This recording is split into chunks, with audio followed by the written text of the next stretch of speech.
হিমন্ত বিশ্ব শৰ্মাৰ তলি উদং হ'বলৈ গৈ আছে। হিমন্ত বিশ্ব শৰ্মা মুখ্যমন্ত্ৰী হৈ থাকিলে 2024 অসমত কংগ্ৰেছে চৰকাৰ গঠন কৰিব।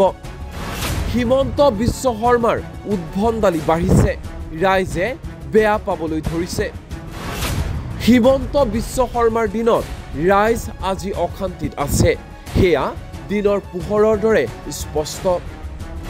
হিমন্ত বিশ্ব 2024লৈকে মুখ্যমন্ত্ৰী হৈ থকাটো আমি বিচাৰোঁ, তেতিয়া আমাৰে লাভ হ'ব। মুখ্যমন্ত্ৰী হিমন্ত বিশ্ব শৰ্মাক কটু সমালোচনা ধুবুৰীৰ সাংসদ ৰকিবুল হুছেইনৰ। সাংসদগৰাকীৰ মতে হিমন্ত বিশ্ব শৰ্মা 2024লৈকে অসমৰ মুখ্যমন্ত্ৰী হৈ থাকিলে 2024 অসমত কংগ্ৰেছে চৰকাৰ গঠন কৰিবলৈ সক্ষম হ'ব।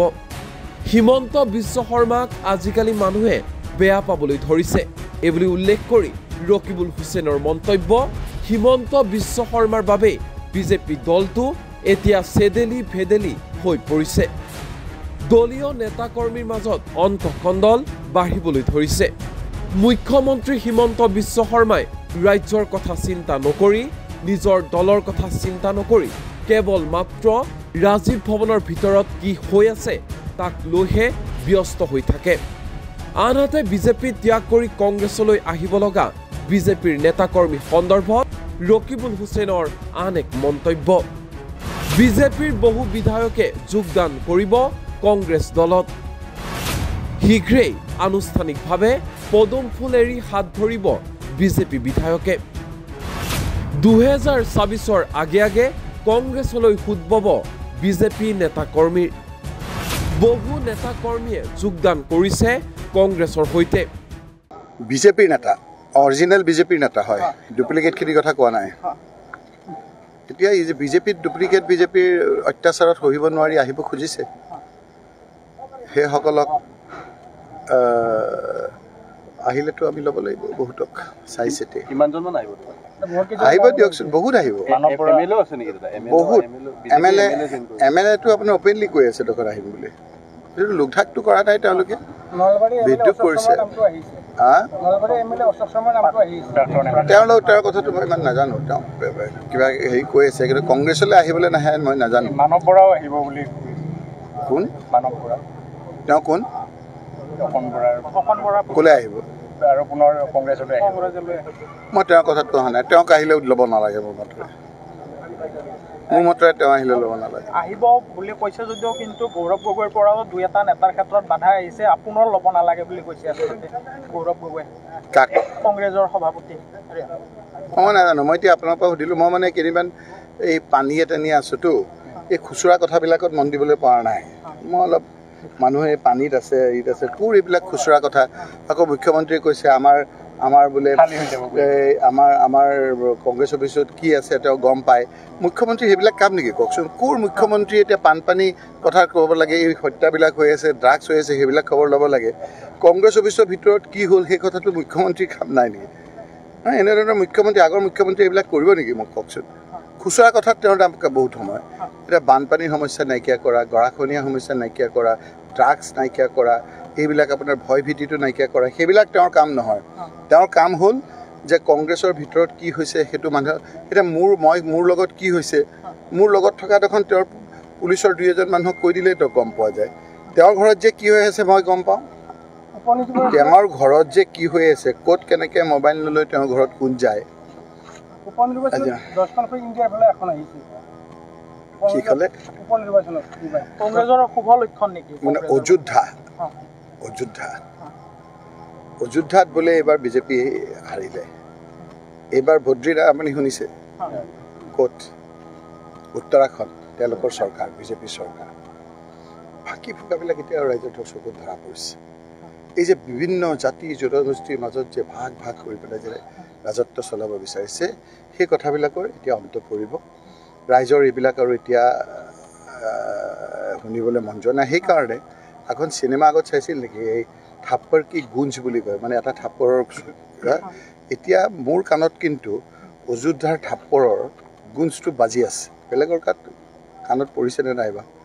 গতিকে আমাৰ মুখ্যমন্ত্ৰী ডাঙৰীয়াই কি কৈছে বুলি ক'লে আপোনালোকে আমাৰ কংগ্ৰেছৰ পৰা কি কিবা এটা কংগ্ৰেছক 2 মাহ সময় আছে তাৰপিছত মুখ্যমন্ত্ৰী খেলিব চাওকচোন কথাবিলাক এতিয়া খেল খেলিব কি খেল খেলিব জানুৱাৰীত বহু নেতা কংগ্ৰেছৰ পৰা লৈ খালী হ'ব নিৰ্বাচনৰ আগত খালী হ'ব বুলি কৈছে কংগ্ৰেছৰ আজি যখন মই এটা চালোঁ তেওঁলোকৰ বিজেপিৰ ডাঙৰ RSSৰ নেতাই কৈছে যে আগতে আমাৰ বিজেপিত আছিল যে কাৰোবাক বুজাই পেলাই ৰাখাটো এতিয়া বুজাই পেলাই নাৰাখে যাবলৈ গৈছে তেওঁৰে দেখোন তলি উদং হ'ব আমাৰ নেতা কোনোবা কি হয় মই নাজানো 26ত কিন্তু ৰাইজে তেওঁক একে তলি উদং কৰি দিব 26ত মই এটা নকওঁ যে বিজেপিক মানুহে ইমান বেয়া পাইছে বুলি কিন্তু হিমন্ত বিশ্ব শৰ্মা যদি মুখ্যমন্ত্ৰী থাকে আজিৰ তাৰিখত মই আপোনাৰ বজালিত মই আজি আপোনাক ক'লোঁ আপোনালোকে লিখি ৰাখক যে কংগ্ৰেছৰ নেতৃত্বত চৰকাৰ হোৱাটো খাটাং যদি হিমন্ত বিশ্ব শৰ্মা মুখ্যমন্ত্ৰী হৈ থাকে খাটাং কাৰণ মই বহুতত কৈছোঁ এতিয়াও ক'ম যে সামগ্ৰিকভাৱে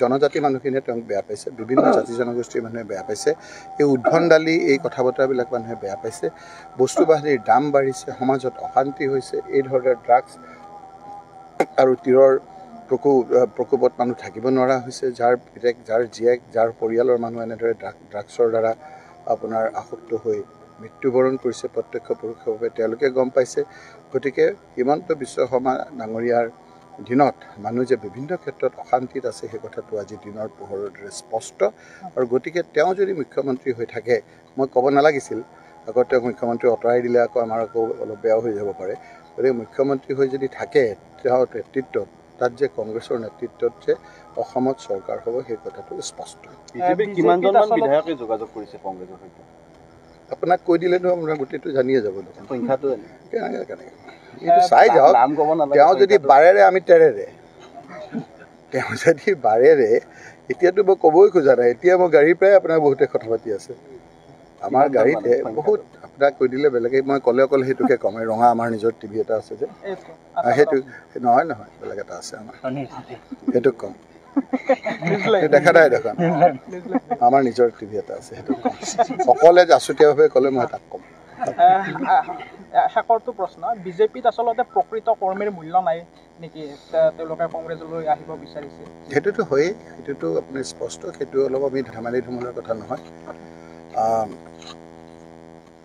আজি বিজেপি কিছু নিষ্ঠাবান এনেধৰণৰ কৰ্মী আছিলে তৰুণ গগৈ ডাঙৰীয়া চৰকাৰ থকা অৱস্থাত 15টা বছৰ কোনো ধৰণৰ কংগ্ৰেছৰ লগত সম্বন্ধ নাৰাখি বিজেপি দলটোক শক্তিশালী হোৱাৰ ক্ষেত্ৰত তৃণমূল পৰ্যায়ত তেওঁলোকে গাঁওখনত কাম কৰি আছিল বহু আশাৰ বিনিময়ত বহুত প্ৰচেষ্টাৰ ফলত কংগ্ৰেছক বাদ দি ৰাইজে যেতিয়া বিজেপিক আঁকোৱালি ল'লে এই লোকসকলে ভাবিলে যে আমি বহু কষ্টৰ বিনিময়ত আমাৰ চৰকাৰ পাইছোঁ সেই সময়তে কংগ্ৰেছৰ পৰা যোৱা যিসকলৰ কাৰণে কংগ্ৰেছক ৰাইজে প্ৰত্যাখ্যান কৰিলে সেইসকলৰ দপদপনিত সেইসকলৰ উৎপাতত এতিয়া নিষ্ঠাবান বিজেপিসকল থাকিব নোৱাৰা এটা অৱস্থা হৈছে সেই নিষ্ঠাবান কৰ্মীসকলে সহিব নোৱাৰা এটা অৱস্থা হৈছে আজি সেইকাৰণে সেই লোকসকলে বিদ্ৰোহ কৰিছে আৰু সেইকাৰণে সেই বিদ্ৰোহৰ উপকণি আপোনালোকে দেখিছে যেতিয়া আপোনাৰ ইয়াৰ সকলো আপোনালোকে দেখা পাব 26ত তেতিয়া দেখিব যে তেলেংগানাত যেনেকৈ ভাবিব নোৱাৰাকৈ কংগ্ৰেছৰ চৰকাৰ আহিলে নামো আপোনালোকে কৈ দিছে আৰু এজনকতো ধৰা পৰা নাই বোলে বৰপেটাৰ ৰুদৰ নে ক'ৰ গতিকে সেই লোকসকলক ধৰি পেলাই আপোনাৰ দৃষ্টান্তমূলক শাস্তি দিলে ৰাইজে ভাল পাব নাইকিয়া কিয় কৰিব নোৱাৰে এইটোতো তেওঁতো বাকীবিলাক যদি ইমান তেওঁ কৰিব পাৰে বুলি দাবী কৰে এইটো নাইকিয়া কৰাটো এটা দায়িত্ব ল'ব লাগে সমাজখনৰ পৰা ড্ৰাগছ নাইকিয়া কৰাটো মুখ্যমন্ত্ৰী হিচাপে কিমান দিন আছে আৰু তেওঁৰ মই নাজানো অন্ততঃ সেইটো থাককচোন যে মই মুখ্যমন্ত্ৰী হৈ থকাৰ ক্ষেত্ৰত সময়ত ড্ৰাগছটোকে নাইকিয়া কৰিলে তীৰ খেলাটোকে নাইকিয়া কৰিলে বাকী বাৰু এই চিণ্ডিকেট চলি আছে মই আপোনাক আজি এতিয়া নকওঁ এতিয়া মোৰ এই ধুবুৰীত এতিয়া ভালেই হ'ল নে বেয়া হ'ল চকু মেলিলেই আপোনাৰ মানকাছাৰৰ ফালে চালে ট্ৰাক একদম আপোনাৰ হেৰি কি আপোনাৰ বোল্ডাৰ হেৰি গৈ আছে মই যোৱাৰ দিনা আকৌ এই নিমিহঁতে একেবাৰে নাইকিয়া হৈ গ'ল তো এই কথাবিলাক আজি নকওঁ তাৰপিছত সেইদিনা আমাৰ এই MLA কেইজনমান টিম এটা লৈ পেলাই গ'ল তাত আপোনাৰ মাৰ্ঘেৰিটাত একেবাৰে আপোনাৰ যি অৱস্থা হ'ল সেই কথাবিলাক এতিয়া আৰু আমি যেতিয়া এইবিলাক কথা ক'ম তেওঁ বেলেগ এটা কথা কৈ মানুহক ফালৰি কথাই দিব বেলেগ এটা কথা কৈ যি কৰক নকৰক ড্ৰাগছ আৰু হেৰিটো নাইকিয়া কৰি এই এতিয়া ইছমাইল আমাৰ ইব্ৰাহিম তেওঁক তাৰ কাৰণে বেচা মৰিলে লেপটপ লৈ ল'ৰাটোৱে লিখা পঢ়া কৰি আছিলে এই ঘৰখনত কি অশান্তি হৈছে আমি এতিয়াতো দি পেলাই যামগৈ বুজি নাপাব মানুহে এই যে সৰু বাচ্চাটোক দেখিলে সিটো অসহায় হাঁহি আছে যাৰ ঘৰত হৈ সিহে বুজি পায় এই পত্নীজনী অধিবক্তা তাইহে বুজি পাইছে যে মোৰ মানুহটো হেৰাই গ'ল মোৰ সৰু বাচ্চাটো 7 মহীয়া বাচ্চা সেই শিশুটোৱে এতিয়াও গম পোৱা নাই যে তাৰ বাপেকক এনেদৰে হত্যা কৰিলে যোৱা হওক ৰকিবুল হুছেইনৰ এনে আক্ৰমণৰ প্ৰত্যুত্তৰ মুখ্যমন্ত্ৰী হিমন্ত বিশ্ব শৰ্মাই কি ধৰণে দিব সেয়া হ'ব লক্ষণীয় নিউজ ডেস্ক এনি টক্স